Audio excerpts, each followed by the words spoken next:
I'm with Galya Hall from Christian Friends of Israel. Now, you are advocating and praying for the hostage Rom Breslavsky. We've now seen all the living hostages freed. How did it feel to see Rom released? Hi, Paul. Nice to see you again. It's really hard to put into words how it felt seeing Rom released and to know that he's out of really the hell that he was in and back home in the safety and the warm embrace of Israel, of the whole of Israel.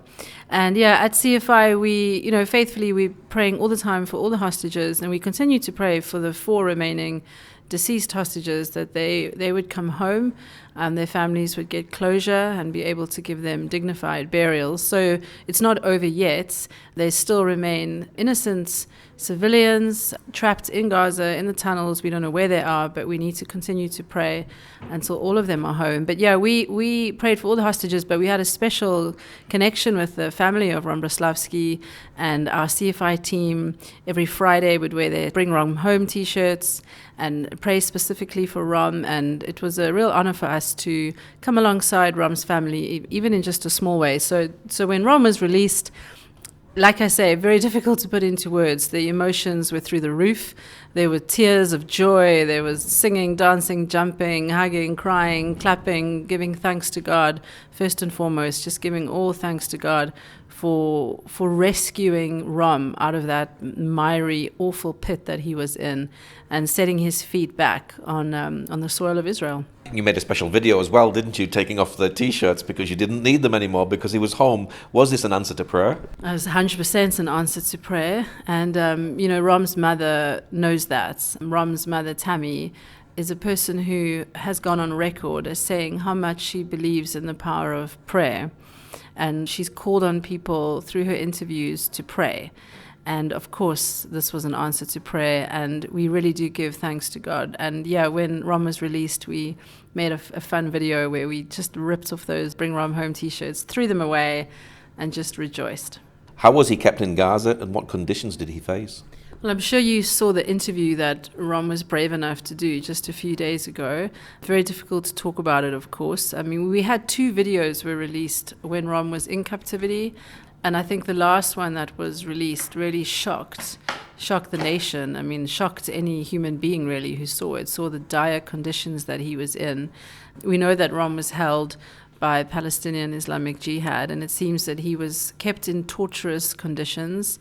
He suffered greatly from starvation, from literal torture, and unfortunately, what's come out in the interview that Rom did, also from sexual assault and sexual abuse. And Rom has been very brave to speak up about this. We all know that this kind of stuff happened on October 7th, and we all safely assume that it took place in the tunnels as well. But for Rom to actually speak it out, I think is very important and very significant. And I wonder if more hostages may follow. And I really do commend Rom for his courage and his bravery to actually speak out the truth. And in that interview, Rom himself said that when he came back home to Israel, he said that he had come back from a meeting with the devil. And that really struck me because I think that's bang on. What Rom endured was like being in the pits of hell. It was just face to face with demonic entities and just powers of wickedness and powers of the darkness. But thank God, God has rescued Rom out of the darkness, out of the pits, and brought him back into the light, into the openness. And we saw Rom at the hospital. All he wants is wide open spaces, to look at the sky, to look at the ocean. And there was another fantastic video, which maybe you saw, of Rom running into the sea for the first time. And my heart is full seeing these videos and just knowing that his process and his journey of healing has begun. Of course, when there's sexual assault, it's the sort of thing in some ways that you want to hide and you don't want to talk about it because you're ashamed about it and maybe even feel guilty about it. But he's actually really shared this and said, this is what they'd done to me. So he really has been very, very brave. And, we sort of pray now that he'll actually get some healing from that. Yeah, his journey of healing is only just beginning, and there's all kinds of healing. And I would call on all of your listeners to really continue in prayer. Just because Rom is home, it doesn't mean that we stop to pray. There's physical healing, there's emotional healing, spiritual healing, mental healing. We probably just know the tip of the iceberg of what Rom and the others have been through. But as time passes, more and more will come out. But we know that God has that beautiful healing balm of Gilead, and it's our prayer that it would just be wiped and washed and all over Rom and the other hostages, and that cleansing, beautiful, healing balm of Gilead would be theirs. But I agree with you. Of course, there's the shame and there's the guilt and the kind of thing that maybe people would want to cover up what Rom went through. And that's why I say I'm just so amazed at his courage and his bravery to speak out. And it speaks to me of a real hero. A man that's a true hero of Israel. And one of the first things he did as well in the hospital was he wanted to participate in the beautiful Jewish prayers that take place in the morning. And there were some wonderful photographs of him doing that. And he really does give all thanks to God, and as does his mom Tammy and the whole family. They can see God's hand in answering prayers and bringing their son home. His mother came to Christian Friends of Israel, and that's how you got to meet her. Have you heard from her since her son has been released?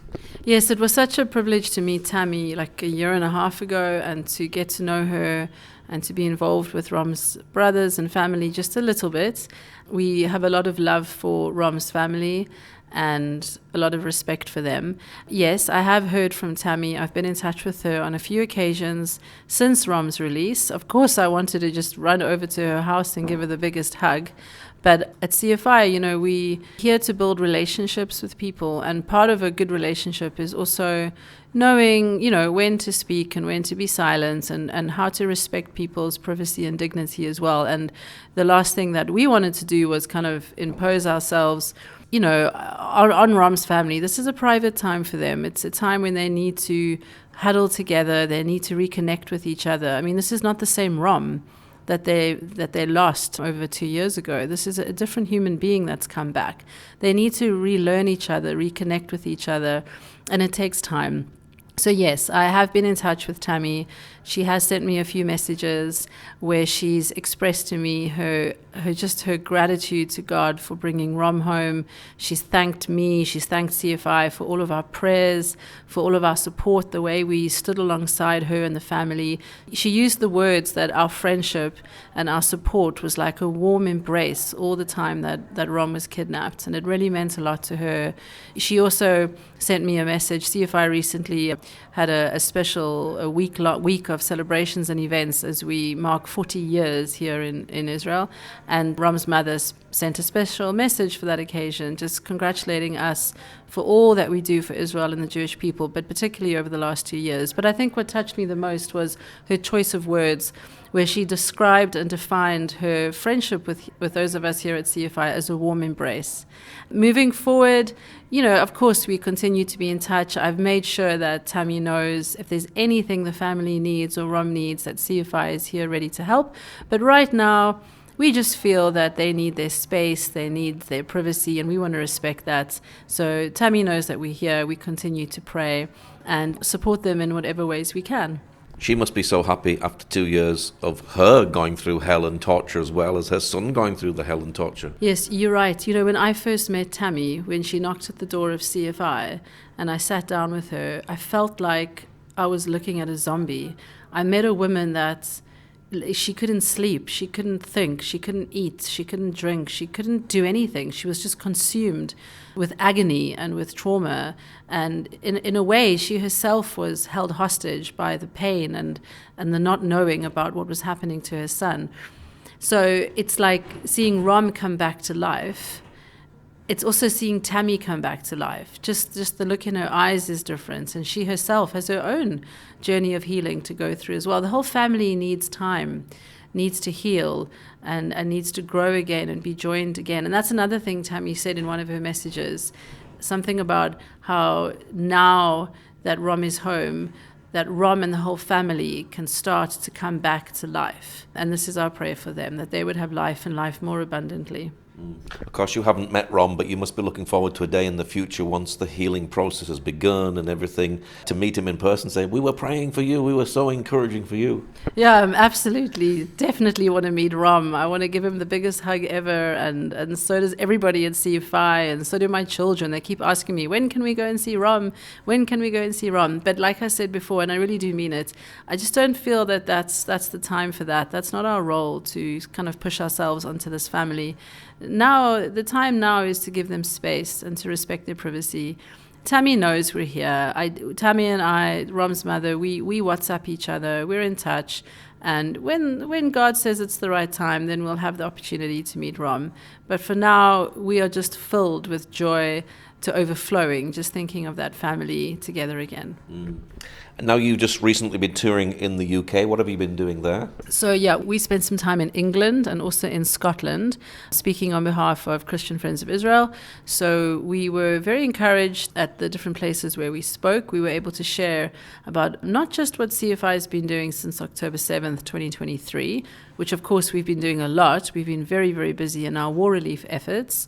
But CFI as a whole, you know, we have a multitude of projects at CFI that seek to support and assist and comfort and bless all the different people of Israel, whether the soldiers or Holocaust survivors or the Ethiopian community, victims of terror. We have a Wall of Prayer project, which is very significant to raise up prayer, you know, across the world for this nation and for this people. So we were privileged and very honored to travel to different parts of England and Scotland, share about what we do at CFI, but also to share about what the Lord is doing here in Israel in these days, and to really encourage people and exhort the believers to stand firm in their support and their solidarity with this nation. Now, the reports from the UK seem to be very, very negative with everything that's been happening just recently. How is the church in England that you've been to? Has it been very positive for you with the church in the UK? While we were in England, the British Prime Minister, Keir Starmer, announced that Britain was recognizing a Palestinian state. And we were actually in a church when that announcement came through, and there was terrible groaning and terrible upsets amongst the congregants about this decision. So what we encountered, the congregations and the churches and the different groups that we met, it was a mixed bag. Some of the people were real supporters of Israel, and it was fantastic to encourage them. Other people were not. Other people were on the fence, and they weren't sure. And we had some good conversations, answered some difficult questions, and had some real heart-to-hearts, and that was encouraging as well. And there was another church where people were kind of new into this whole world of understanding Israel and what God is doing here in Israel. So we spoke to a variety of people. I think what we found was that the voice on the streets, or the feeling on the streets, certainly does not represent the official stance of the government. That was my impression anyway. Seems to me that there are hundreds and thousands of British people who are not in agreement and are not in agreement with many of the policies of the British government. So these are the people that we seek to reach. And as for Keir Starmer and the British government recognizing a Palestinian state, well, of course, this has happened before. I think it was 1921 when Britain recognized Palestinian state, which I think is now called Jordan. So they seem to like recognizing Palestinian states. Who knows, perhaps they'll do it a third time. You've just been celebrating 40 years. What is your prayer for the next 40 years of Christian Friends of Israel? So we're so thankful to God for 40 years. It's amazing, right? 1985, CFI was birthed here in Jerusalem, and almost in the blink of an eye, it seems 40 years have passed. And there's so much to be thankful for and so much to be grateful for. And as we move forward, my prayer is that those of us in leadership here at CFI, as the CFI team, we would always stick very closely to the Lord, and that everything we do would come out of a close relationship with Him. All the projects that we do, the love that we give, it all comes from Him. And also my prayer is that we would always receive His guidance and His wisdom and His vision for this ministry, that we would never branch off to do things that are of our own minds, but that we would always hear. We would want to be sheep that hear the shepherd's voice, and that we would follow Him wherever He leads and just be about His business, building up His kingdom. This is not just about CFI. This is about the kingdom of God. This is kingdom work. And so that's my prayer, that we would always stick close to the Lord, that we would hear what He's saying to us as CFI and be obedient in fulfilling it. What's your website for people who'd like to know more about the work that you do and perhaps even want to come and volunteer sometime? Oh, that would be fantastic. Please visit us at www.cfijerusalem.org. It's all small letters.